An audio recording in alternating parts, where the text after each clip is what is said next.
Então, eu nasci aqui no Porto, numa família de pais licenciados, que acho que é uma coisa que me deu muita oportunidade, ou que me permitiu um conjunto de coisas muito significativo. Escolhi estudar bioquímica, mantive-me aqui no Porto, gostava muito da biologia e da química, não sabia bem o que queria fazer, mas foi por aí. E optei por investigação, por isso, depois de acabar a faculdade, fui trabalhar para um laboratório na área do cancro. Queria sair de Portugal e fui para a Inglaterra fazer doutoramento, sempre muito entusiasmada com o que é que o meu trabalho podia trazer de contributo para a sociedade, neste caso particular através da saúde. No fim do doutoramento, por isso em 2011, tinha muita vontade, já há uns anos, de fazer um período de voluntariado internacional, ou seja, queria perceber um bocadinho uma realidade diferente da minha e estar afastada daquilo que era o conforto em que eu sempre tinha vivido. Então fui para a Índia, estive um ano letivo na Índia a dar aulas, ou aquilo que eu pensava que era dar aulas, e vivi no fundo num colégio interno, onde dava aulas de Biologia e Química ao ensino secundário, portanto havia alunos desde os 3 aos 18 anos na escola, e depois, obviamente, com o tempo que me sobrava, estava envolvida num conjunto de outras atividades na escola, desde trabalhar com os miúdos mais pequeninos, atividades de tempos livres, grupos de reflexão, depois um conjunto de outras coisas que fomos fazendo. Acho que esse foi um período marcante, não particularmente pelo viver a pobreza, que era uma coisa que me assustava inicialmente, como é que eu ia reagir àquele contexto. Acho que dentro, obviamente não eram condições extremas, mas dentro daquilo que era eu conseguia adaptar-me com alguma facilidade. Muito mais, aquilo que me incomodou foi muito mais o perceber um conjunto de problemas estruturais, como, no fundo, o machismo da sociedade indiana e a posição em que as mulheres cresciam, o sistema de castas, o não acreditar na possibilidade de desenvolvimento, de crescimento pessoal, não é? Eu nasci aqui, eu pertenço aqui, e depois a forma como as pessoas interagiam neste sentido, a falta de interajuda, de relação, de conexão, de acreditar no outro, incomodou-me muito olhar para crianças tão pequenas e com tanto potencial, não é? Eu vivia com crianças que a partir dos 3 anos eram responsáveis por si mesmas, que lavavam a roupa, tomavam banho, geriam horários, coisas que eu não fazia muito mais velha, não é? E mesmo assim, aquilo que toda a gente acreditava é que estávamos pura e simplesmente a atrasar o destino previsível. Ou seja, eu estou a manter as crianças aqui o mais tempo possível para atrasar o futuro delas, que vai ser igual ao dos pais. Não há outro futuro possível. Nós só estamos a adiá-lo. Isto fazia-me tanta confusão, porque era exatamente o contrário do que eu tinha vivido. Ninguém nunca tinha não acreditado que eu era capaz. Não é? Qualquer que fosse o desafio que eu me propusesse ou que me propusessem, à minha volta eu sentia que era possível e que as pessoas me iam apoiar. Ali era exatamente o contrário. Então isto fez-me muita confusão. E eu voltei zangada com o mundo. Isto era uma expressão da minha irmã. É que eu vinha zangada com o mundo. Que me irritava com facilidade, que me incomodava os problemas do dia-a-dia ao regressar, que este sentimento de inconformismo, se calhar. Eu não sabia bem o que era, mas se calhar era isto. Então, ao regressar, ainda trabalhei em investigação durante mais 3 anos, acho eu, cerca de 3 anos. Entretanto, engravidei do meu primeiro filho. Nesta altura, tinha já regressado a Portugal, depois de uns anos fora, não estava inteiramente satisfeita com o que fazia, se calhar as condições, as pessoas, o meio em que trabalhava era bastante diferente.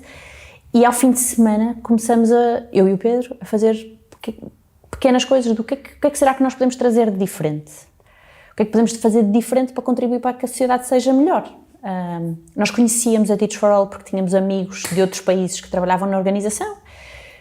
Tínhamos reconhecido na organização um profissionalismo que nós não conhecíamos no terceiro setor, portanto, muito focado a objetivos, a definir as coisas, a fazer planeamento estratégico, a pensar naquilo que vamos fazer com detalhe, com minúcia, a contactar os outros, a olhar para a comunidade e a perceber junto da comunidade o que é preciso fazer, não impor aquilo que nós achamos que faz sentido. Então contactamos a Teach for All no sentido de, olha, vamos ver o que é que isto dá.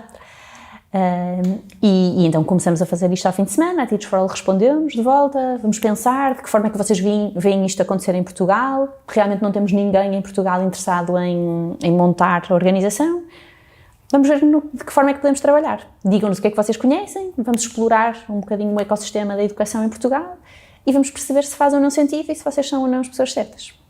Então com o tempo foi crescendo e deixou de ser só ao fim de semana. o nosso primeiro, ou a base daquilo que fazemos é primeiro assumir a complexidade do problema. O facto da desigualdade educativa, a desigualdade educativa não é, ou não tem como único componente o sistema educativo, certo? As crianças já chegam à escola muito atrás, com um conjunto de barreiras adicionais, crianças que não tomam o pequeno almoço em casa, que assistiram a cenas de violência, que não têm condições dignas de estar, quanto mais de estudar, um conjunto de dificuldades, não é? Muitas vezes já vêm com a linguagem muito atrasada, porque não são expostos à mesma, no fundo, à cultura que as outras são. E, portanto, o primeiro ponto é assumirmos esta complexidade e percebermos que para resolver a desigualdade educativa não chega uma organização, não chega uma pessoa, não chega uma escola. É preciso trabalhar em vários pontos da sociedade. Então, enquanto organização, aquilo que nós nos propomos como ponto inicial é recrutar pessoas muito comprometidas com o combate à desigualdade educativa, treiná-las, dar-lhes a conhecer a realidade, para que elas possam potenciar o seu talento e resolver este problema a partir de diferentes pontos. Então, o que é que fazemos? Recrutamos profissionais de qualquer área que têm que ter como ponto comum este compromisso, esta vontade de mudar o mundo. Eles trabalham connosco, ou seja, são mesmo nossos colaboradores, durante 2 anos letivos. E durante estes 2 anos letivos eles são colocados numa escola portuguesa que sirva uma comunidade carenciada. E na escola, eles estão 40 horas por semana na escola, 20 dessas a trabalhar em contexto letivo, com um professor, e portanto dentro de sala de aula a potenciar cada um dos alunos, a ajudar o professor a chegar mais perto, a desenvolver um conjunto de outras competências, a levar os alunos mais longe, e já volto aqui exatamente para falar sobre o que trabalhamos, e as restantes horas trabalham com toda a comunidade, portanto desenvolvem projetos na escola, tentam quebrar as barreiras e os muros da escola para trazer a comunidade, a levar a escola à comunidade. E o que acontece ao longo destes 2 anos é que aquilo a que eles são expostos é de tal forma transformador que eles terminam os 2 anos comprometidos em resolver problemas que encontraram na escola. Então o que nós vemos ao fim de 2 anos é que algumas destas pessoas querem seguir política pública, porque acreditam que para mudar a realidade de forma abrangente é esse o caminho. Outros querem ser empreendedores sociais. Outros querem ir para o setor privado, mas fazer com que o setor privado esteja mais atento àquilo que se passa nas escolas e na sociedade. Outros podem querer trabalhar numa outra forma de inclusão, ou na educação para adultos, ou na forma como se podem empoderar as comunidades.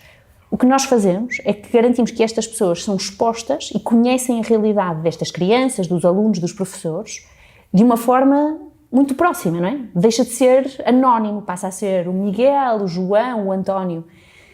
E isto compromete-os para a vida. O que nós, enquanto programa, fazemos é dar-lhes formação contínua ao longo dos 2 anos. Nós preparamos para trabalhar em contexto de sala de aula, preparamos também para serem líderes para a mudança, ou seja, competências de liderança que nós chamamos colaborativas, ajudá-los a co-construir com as comunidades. Nos alunos em particular, nós trabalhamos muito focados durante estes 2 anos, não é? O que nós queremos é que eles, ao trabalharem dentro e fora de sala de aula, façam esta ponte, porque a vida das crianças não está só na escola ou em casa, ela é uma toda. E, portanto, tem que haver coerência, tem que haver união.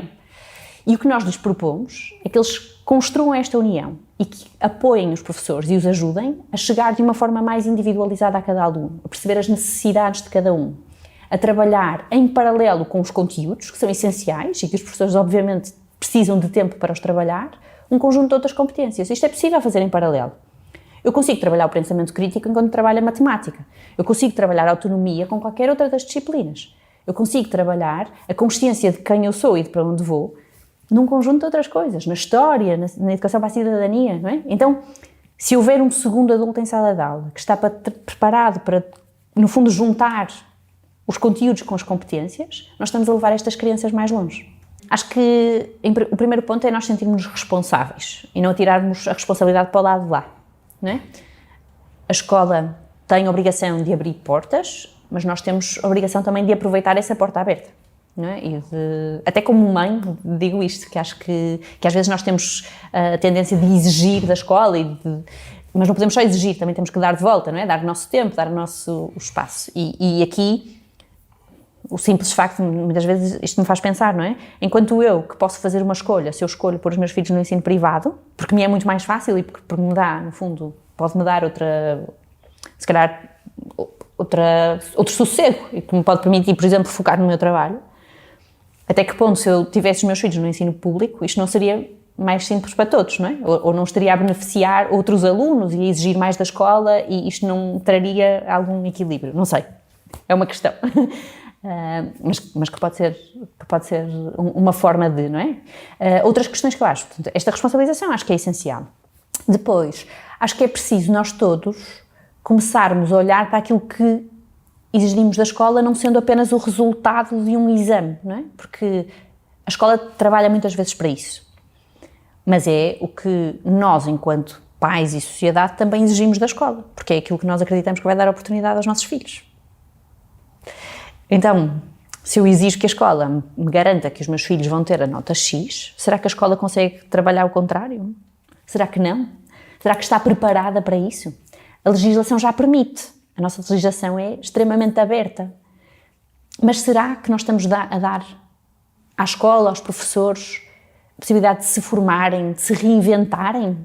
Não é? Nós temos um grupo de professores que tem formação ou que está formado há 40 anos ou há 50 anos, alguns. Não é? Até que 50 anos, não, obviamente, mas até há 40 anos. Até que ponto basta, no fundo, abrir a possibilidade na legislação, mas não os estamos a preparar para isso, ou a dar apoio para isso? Não é? Que tempo é que eles têm para se reinventarem? Será que no tempo de trabalho deles eles têm tempo de estudo?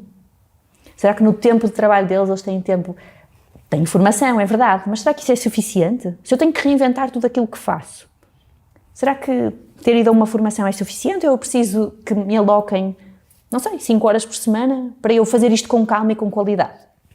Não é? Estas coisas também é preciso pensar. E pensarmos também que é preciso trazer, no fundo, abrir mesmo as portas da escola, trazer outras pessoas. Trazer outras pessoas que pensam de forma diferente, que trazem uma visão diferente da realidade, que trazem uma forma diferente de aplicar aquilo que eu estou a aprender na escola. Isto não é tão direto. Quando nós exigimos da escola A, B, C, D e E, onde é que eles encaixam o resto? Portanto, este equilíbrio entre não é só abrir espaço para, é dar tempo e espaço para as pessoas se reinventarem dentro da escola. E isto não é tão direto assim, não é tão fácil. Quando nós falamos de pessoas que são novas e que acabaram de se formar, elas podem estar preparadas para isso. Quando estamos a falar de um grupo de pessoas que não é o caso e que já está formada há muitos anos e que vem de uma realidade tão diferente, então temos mesmo que lhes dar espaço para isto. Acho que é esta tónica no dar-lhes tempo e espaço para se reinventarem é mesmo importante. E depois há um conjunto de coisas que na sociedade se foi aprendendo, não é? A forma como nós nos relacionamos com os alunos, a atitude que temos perante eles, é tão importante. Um exemplo simples que nós damos muitas vezes. Quando nós estamos a dar uma aula, pode até ser expositiva, e em alguns momentos vamos ter que dar aulas expositivas, não é? A vida não é só fogo de artifício e, portanto, temos que preparar os alunos para aquilo que é a realidade. Eu falei de um conteúdo qualquer e dei 15 exemplos. A seguir eu termino e pergunto ao aluno, olha, podes-me dar 2 exemplos daquilo que eu acabei de dizer? O que eu estou a dizer ao aluno é que eu não acredito que ele é capaz de mais. E isto é onde o aluno vai chegar. E se eu por acaso tenho 2 alunos e eu digo, olha, dá-me 5 exemplos e tu dá-me 1, eu estou a dizer ao aluno, eu não acredito que tu és capaz do mesmo que o teu colega. E isto é uma coisa tão simples, mas em que não pensamos. Então, há tantas coisas pequeninas que é possível mudar, mas que é preciso estar atento, não é? E que é preciso... Eu não sei se um professor há 30 anos foi formado ou preparado para fazer isto. Mesmo eu como mãe. Erro de certeza muitas vezes, não é? E tenho consciência. Então, estas pequeninas coisas são tão importantes. Como é que nós incluímos a cultura do aluno na sala de aula, por exemplo? Cada vez mais temos salas de aula que são multiculturais, não é? Cada vez mais temos alunos que vêm de outros países. É tão importante nós sermos capazes de lhes mostrar que aquilo que fazemos ou que estamos a aprender valoriza a cultura deles, não é? A forma como nós... A utilização da língua, por exemplo, com a entrada de tantos brasileiros em Portugal. Porquê é que nós temos que desvalorizar aquilo que é o português do Brasil? Porquê é que nós não podemos valorizar aquilo que é a diversidade cultural na língua? Não é? Porquê é que eu tenho que exigir que ele passe a escrever exatamente como eu escrevo? A língua existe, é um português correto. Então, porquê é que eu não posso valorizar? Porquê é que eu não posso dar o exemplo dele como alguém que utiliza a língua de uma forma diferente? O que é que traz de riqueza? E nós não estamos muitas vezes preparados para fazer isto, não é? Estamos muito formatados àquilo que era o que se fazia antigamente. Então esta necessidade de reinvenção passa por tudo isto, não é? Pelos conteúdos, pela forma como abordamos, como trazemos as famílias, como valorizamos aquilo que as famílias fazem em casa, como valorizamos o contexto do aluno, como prestamos atenção, o bem-estar ou a saúde mental dos alunos, que se fala tanto agora. É tão simples trabalhar na sala de aula, às vezes com um mapa de empatia. Se eu tiver um quadro com 5 ou 6 opções, em que os alunos todos os dias ao chegar põem um post-it com o nome deles onde se sentem. Eu, como educador, tenho noção de onde está a minha turma. Há algum aluno que eu tenho que ter mais atenção? Há coisas tão simples de fazer, mas que se nós não partilharmos com quem o faz todos os dias, estas pessoas, cara, não têm tempo para aprender. Primeiro foi a desvalorização da carreira pela sociedade de uma forma geral, não é? Eu, em algum momento da vida, pensei em ser professora. Mas o pensar que eu não tenho futuro como professora, porque não há possibilidade de emprego, não é? Ou vou ter que lutar muito para ter um emprego, deixa-nos logo de pé atrás, não é? Enquanto escolha. E então acho que o facto de os professores e os recém-formados não terem emprego e terem muitas vezes que estar no desemprego, terem que andar a saltar ou terem meia dúzia de horas aqui, é um ponto principal, não é? Porque nós deixamos de considerar uma carreira atrativa. E se não é uma carreira atrativa profissionalmente, então a sociedade também olha para ela como... E o que é que acontece? Acontece que, hoje em dia, os alunos que querem ser professores são os alunos que têm piores notas. E, portanto, se são os alunos que têm piores notas, não quer dizer que vão ser todos maus professores. Mas alguns deles vão. Não é? Como é que nós estamos a pegar em pessoas que, se calhar, têm notas baixas e negativas e são eles que vão depois ensinar? Qual é a qualidade daquilo que eles vão estar a fazer? Será que a faculdade tem mesmo a capacidade de pegar neles e fazer deles professores brilhantes? Não sei se estão. Então, já estamos a trazer para a profissão pessoas que se calhar não deviam estar ali e que escolheram, ou que se calhar não escolheram, aquela foi a última escolha, ou foi a última hipótese, não é? Se nós formos olhar para os resultados, no fundo, as médias de entrada na faculdade, as médias mais baixas são as pessoas que vão para a ação social, assistentes sociais, ou educação social, e a segunda são os professores. Isto é assustador. Não é? Que são as pessoas que vamos ter daqui para algum tempo. E, portanto, vemos aqui alguma redução de qualidade. E depois, acho que o sistema não soube, no fundo, adaptar-se às mudanças que foram acontecendo na sociedade, não é? Cada vez mais os alunos têm acesso à informação. Portanto, a escola não precisa de dar toda a informação, precisa de ajudar a escolher a informação, porque quantas vezes a informação que trazem é completamente errada, não é? Mas se eu posso pôr em causa o professor que está ali à minha frente em 30 segundos, então, a escola tem que se conseguir adaptar, não é? E nós temos que perceber que a posição do professor pode ser diferente ou deve ser diferente. Aquilo que traz é diferente, a sua postura tem que ser diferente, o professor tem que mostrar que pode não saber, não é? E assumir, olha, não sei, mas vou procurar e amanhã discutimos.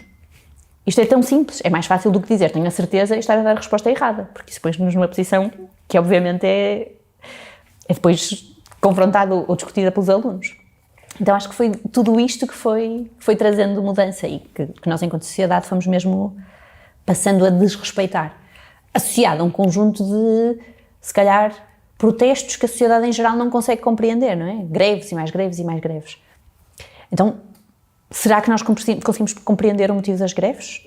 Agora que nós trabalhamos com tantos professores, temos realmente noção da dificuldade que a profissão traz. E eu fui construindo esta noção. Não tinha, eu sabia que era difícil, sabia que era importante, mas não tinha consciência da dificuldade que é. Gerir um conjunto de 30 alunos atrás de 30 alunos, ou que sejam 20, mas com um conjunto de dificuldades, com um conjunto de problemas que traz para a sala de aula, não é fácil. É bem mais difícil, de certeza, que o meu dia-a-dia, não é? Mas até conhecermos de perto, nós não temos noção da dificuldade. E então, se calhar, enquanto sociedade, também não compreendemos depois tudo aquilo que vemos, não é? Tudo aquilo que nos chega. Primeiro, a pandemia permitiu uma grande evolução neste sentido. Havia uma grande iliteracia e, neste momento, ao fim de 2 anos, já há um conhecimento muito mais profundo do que fazer, do que se pode, de que ferramentas utilizar, de como utilizar, e, portanto, facilita muito a comunicação e o envolvimento de outros que não estão perto, não é? Já assisti a uma aula em que um conjunto de alunos, na disciplina de português, ao dar entrevista, fez uma entrevista à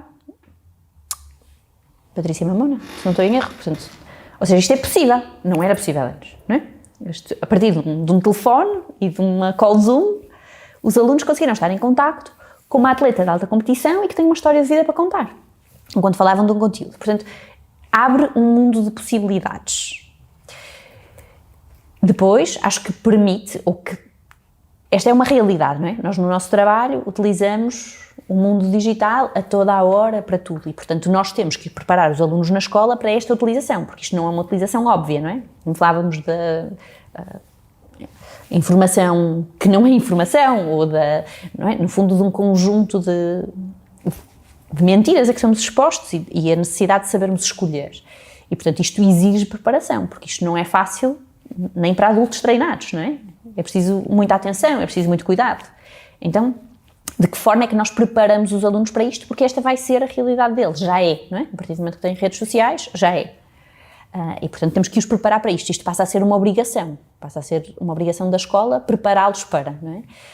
O que eu acho é que, mais uma vez, nós temos que dar tempo à escola, e o dar tempo não é dar anos para, é dar tempo específico agora, para que a escola se prepare para isto, porque isto não acontece assim, não é? A escola tem que ter tempo para se preparar e para isto ser feito de uma forma coerente e contínua e, no fundo, paralela àquilo que são as disciplinas, nós temos que permitir aos professores que se preparem para isto, não é? Porque não acontece de um momento para o outro, não é? Se eles não têm tempo, se eles têm que fazer não sei quantos relatórios, têm que dar não sei quantas aulas, têm que preparar as aulas, têm que corrigir testes, têm que ter reuniões, então onde é que isto encaixa? À noite, num conjunto de professores que está cansado e que se sente desvalorizado, se eu me sentir desvalorizada na minha profissão, eu não vou fazer horas extra a trabalhar, não é? Então, acho que é preciso encontrar muito aqui este equilíbrio.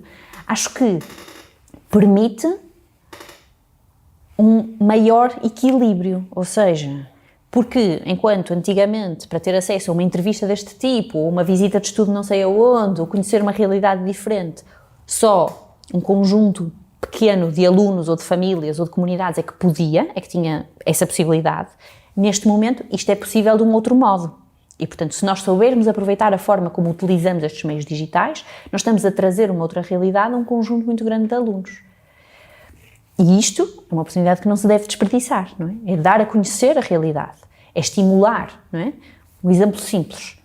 Quando nós vamos a uma escola com os quais nós trabalhamos, se nós perguntarmos a um aluno, se pedimos a um aluno para nos fazer uma lista de profissões, eu duvido que eles façam uma lista de 20. Se nós conseguirmos, a partir do meio digital, dar a conhecer um conjunto de outras profissões em testemunhos reais, porque eu consigo trazer para a minha sala de aula uma pessoa que está nos Estados Unidos, então, de certeza que as expectativas deste aluno estão a mudar pouco a pouco, porque eu estou-lhe a dar a conhecer.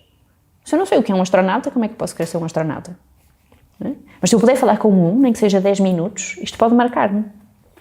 Então, este equilíbrio é mesmo importante. Ou seja, por um lado, garantir que fazemos uso dele porque nos dá oportunidades, porque nos permite, no fundo, aumentar as expectativas dos alunos, chegar mais longe, mas por outro, prepará-los para esta utilização, porque isto vai ser parte do dia-a-dia deles, desde já. Eu gosto muito do que faço e, por isso, não me custa abdicar de um conjunto de outras coisas para garantir que aquilo que faço está bem feito.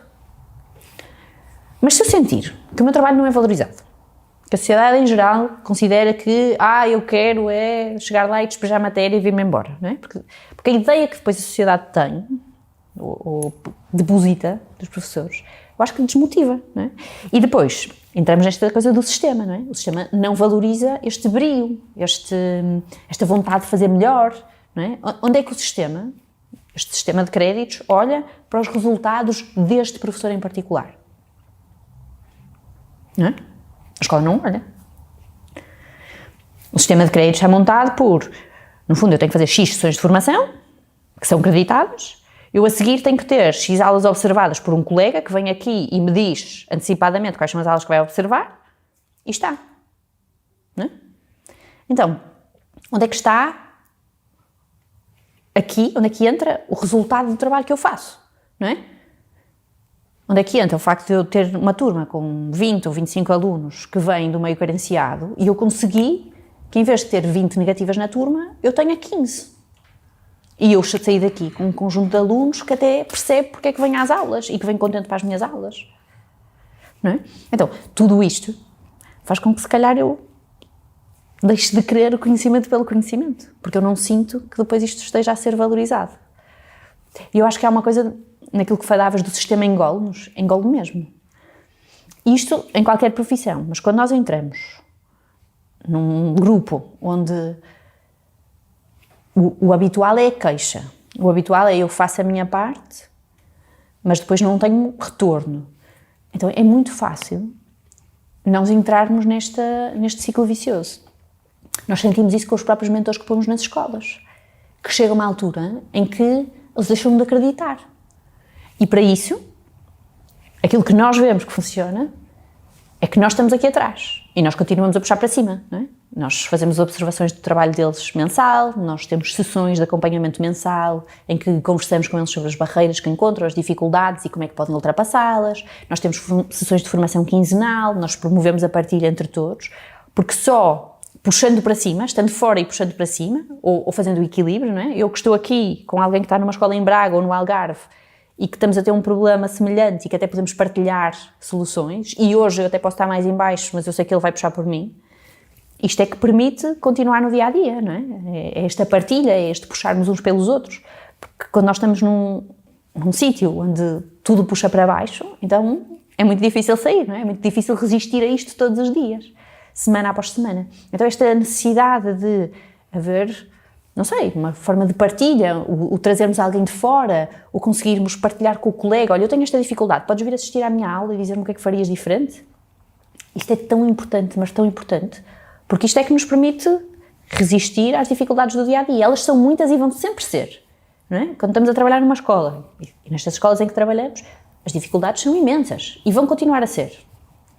Então precisamos de alguém que puxe por nós. E este puxar por nós devia ser, se calhar, pensado, preparado, não é? Há sistemas educativos que fazem isto, em que os professores têm 1 ou 2 horas por semana, em que fazem observação de colegas, em que apoiam colegas. E o objetivo não é avaliar ninguém, é ajudar-te a fazer melhor. Eu posso trazer uma perspectiva diferente, não é? A partir do momento que nós somos capazes de, se calhar, introduzir este mindset de crescimento contínuo, não é? De eu posso sempre fazer melhor. Podes-me ajudar? Esta capacidade de pedir ajuda, de assumir que o erro é parte do crescimento, mesmo para os professores. Então, se calhar vamos conseguir sair deste loop negativo. Mais uma vez vem desta desvalorização, não é? Há uma desmotivação muito grande. E há uma perda do brilho inicial, não é? Muitos dos professores que atualmente são professores escolheram ser professores, não é? Na altura em que eles se formaram, podiam ter escolhido outra coisa qualquer, mas eles escolheram ser professores, não é? E tinham vontade.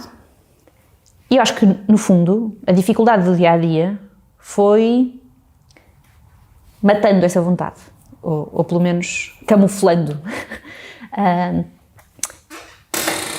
E acho que há várias coisas que permitiram isso. Por um lado, a forma como nós olhamos para os professores, não é? Portanto, obviamente, isso desmotiva. Mas depois, o facto de não haver renovação, não é? Não há uma renovação muito significativa do corpo docente.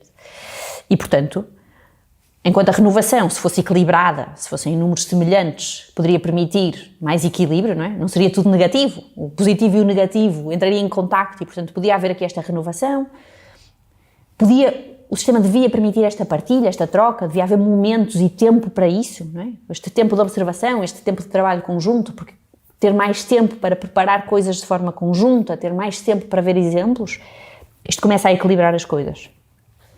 Em paralelo, as direções têm um papel importantíssimo, porque a direção da escola define a cultura. Nós encontramos escolas em que há uma direção difícil, muito focada na hierarquia, muito controladora, que quer saber o que se passa, que as coisas não podem ser feitas sem terem passado por aqui, e como eu tenho muito para ver, elas demoram muito a passar por aqui, e portanto o tempo passa, e depois eu não sei se isto vai correr bem, e portanto não vou permitir, e depois não tenho tempo de ver se corre, portanto também o fim chega aqui, então não dá tempo a que os resultados aconteçam. Numa escola assim, ninguém está satisfeito. Isto passa da direção, para a subdireção, para os diretores de departamento, para os professores e chega aos alunos com uma facilidade. É tudo óbvio, eles percebem o que se passa. Enquanto temos outras direções que são absolutamente incríveis e que o que querem é ver o que podem fazer diferente e o que podem fazer melhor e dar autonomia aos diferentes grupos com que trabalham, seja aos diretores de departamento, seja aos professores, seja aos próprios alunos, a envolvê-los, criar assembleias, dar voz aos alunos, dar voz aos pais e que dão tempo a que isso aconteça, porque isto de dar voz aos pais é todo um processo, não é? Nós temos que preparar os pais para isso. Não podemos pensar, não, eu vou dar voz aos pais, eu convoco para uma reunião, só vêm 2 ou 3, é porque eles não querem. Não, eu tenho que preparar os pais para isso, porque eles não estão preparados, não é? Como é que fazemos isto? E os alunos, e os funcionários, que têm um papel tão importante nas escolas, não é? Quando é que eles são ouvidos, quando é que eles são integrados? Então, temos diretores que querem fazer isto e que estão dispostos a esperar e a dar tempo a que isto aconteça. Isto muda a cultura da escola por completo. O entusiasmo com que os professores trabalham, a vontade com que estão na escola, a liberdade que dão aos alunos, que dão a si mesmos para fazer coisas diferentes, porque sabem que quem está acima não está à espera da nota X. Dá tempo a que os alunos evoluam em termos de competências e que sabe que isso tem um impacto. Então, faz mesmo toda a diferença. Portanto, até que ponto, não sei, a escolha das próprias direções, como é que ela é feita, não é? Os professores não têm voz. Há um representante de professores. O que é que isto significa? Na escolha da direção, não é? Portanto, aqui, toda a própria forma como o sistema está montado é mesmo difícil. Por um lado, esta escolha, não é? Quem é que escolhe a direção, de que forma é que são avaliados, de que forma é que são colocados naquela posição, a formação que têm enquanto diretores, o que é que está incluído. Por outro também, a própria relação do diretor, não é? Porque o diretor não escolhe os professores com que trabalha. Então, todo este equilíbrio, toda esta falta de escolha, que eu percebo por um lado, não é? Porque queremos evitar um conjunto de situações de cunhas mas por outro estamos também a tirar a liberdade e potencial de trabalho, não é? Então, daquilo que vemos, até já, desde, se calhar, a nossa geração, mas que me parece que se vai acentuando, é que há um afastamento daquilo que é a política enquanto atividade cívica e, portanto, se calhar quem vai escolher ir por aí vão ser aqueles que tiveram mais oportunidades em termos de educação, não sei. E, portanto, se calhar que viveram menos a crise, não é? Porque ainda há uma elite que tem acesso e que é preparada para, não sei, ou não sei se eles vão fugir também. Por outro lado, sinto que nós, enquanto sociedade, temos mesmo que nos responsabilizar e que dar tempo a esta transformação. Ou seja, temos que sentir que continua a ser responsabilidade nossa, não é? Às vezes eu penso, será que, por exemplo, no meu caso particular, será que esta é a melhor vida que eu podia ter tido? Se calhar não, ser empreendedor social não é assim fácil. É muito bom em termos de satisfação, mas não é assim fácil. Mas não é? De que forma é que nós, enquanto indivíduos, nos vamos responsabilizando e vamos percebendo o que é que podemos trazer e de que forma podemos trazer impacto direto naqueles que nos estão próximos, mas também impacto indireto, não é? Através da nossa profissão, através de outras formas de exercer cidadania, de preparação. Então vai partir muito da responsabilidade de uma faixa alargada da sociedade, eu acredito, e que temos que promover, ou seja, não é? Temos que trazer mais pessoas envolvidas. Por um lado, cada vez mais este envolvimento social é melhor visto, não é? Enquanto escolha de carreira. Há mais jovens que optam por este caminho. Ainda não os suficientes, ainda não são bem pagos, com certeza. Temos que lutar por isto, mas o envolver da sociedade vai ser essencial para ultrapassarmos, no fundo, estas crises, não é? É trazermos cada vez mais, criarmos consciência da necessidade, criarmos consciência do propósito de cada um, de como cidadãos temos que nos responsabilizar e temos que fazer isto nas escolas, não é? Mesmo junto dos alunos, começar a prepará-los para serem cidadãos ativos. Começa a haver, há espaço para isto, portanto, existe na legislação, mais uma vez, espaço para isto. É preciso prepararmos os professores ou outras entidades, ou permitirmos a entrada na escola de outras entidades que o façam. E que o façam de uma forma assertiva e coerente, não é? Porque já existe este espaço de prepararmos os alunos para, temos é que começar já, não é? Começar a prepará-los para o que é isto, ser um cidadão ativo, que responsabilidades é que eu tenho, não é só direitos, não é? De que forma é que eu exerço o meu direito? Como é que eu crio uma associação, não é? Como é que eu agora na escola posso ter voz? Todos estes pequenos pontos são essenciais para eles, enquanto jovens adultos, tenham capacidade de realmente exercer este direito e de serem cidadãos qualificados para cuidar de uma sociedade melhor. Se isto é fácil, eu não acho que seja fácil. Eu acho que há pequenos passos em direção a isto já. Ou seja, já vemos mais associações entrarem na escola, já vemos mais entidades externas quererem preparar os alunos para isto. Já há muitas formas de o fazer, formas estudadas e comprovadas que permitem trabalhar nos alunos estas competências, não é? O ter voz, o pensar de forma crítica, o perceber o que é que eu posso fazer, começar desde cedo a fazer alguma coisa na minha escola. Isto já existe e, portanto, eu acho que vai ter frutos. Agora não vão ser, se calhar, tão rápido quanto nós gostaríamos.